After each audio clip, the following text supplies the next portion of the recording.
Bonsoir, je m'appelle Raymond Ayas. Il y a des leçons à tirer de l'hystérie médiatique en réaction à la publication de notre outil pédagogique, notre tout petit livre de 95 pages sur l'éducation sexuelle au Québec. Une de ces leçons est qu'une partie des élites intellectuelles croit que les enfants appartiennent au gouvernement. François Cardinal, éditorialiste à la presse, a dit aux ondes de RDI que l'éducation donnée par les parents ne peut pas être neutre ni crédible. Denise Bombardier se demande dans le Journal de Montréal « À qui appartiennent les enfants ?» Elle se répond à elle-même que les parents ne sont que les premiers responsables de leurs enfants.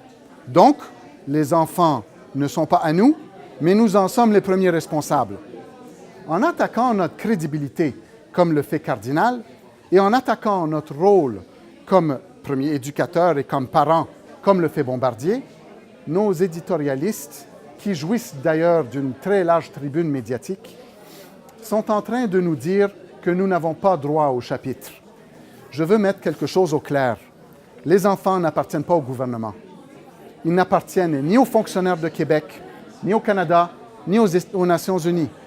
Les parents sont les premiers éducateurs de leurs enfants.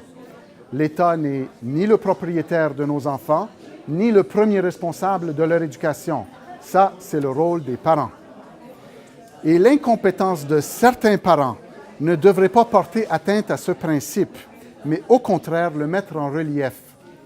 Dans des cas d'incompétence parentale, l'État et la société civile doivent aider les parents à remplir leurs responsabilités et non se substituer à eux. Restons vigilants par rapport aux prétentions de l'État qui veut devenir tout-puissant et omniprésent dans nos vies, spécialement quand il s'agit de l'innocence de nos enfants. Notre société est plurielle et démocratique. Pour la pensée unique, ça n'a pas fonctionné pour les Soviétiques, ça ne marchera pas plus au Québec. Merci.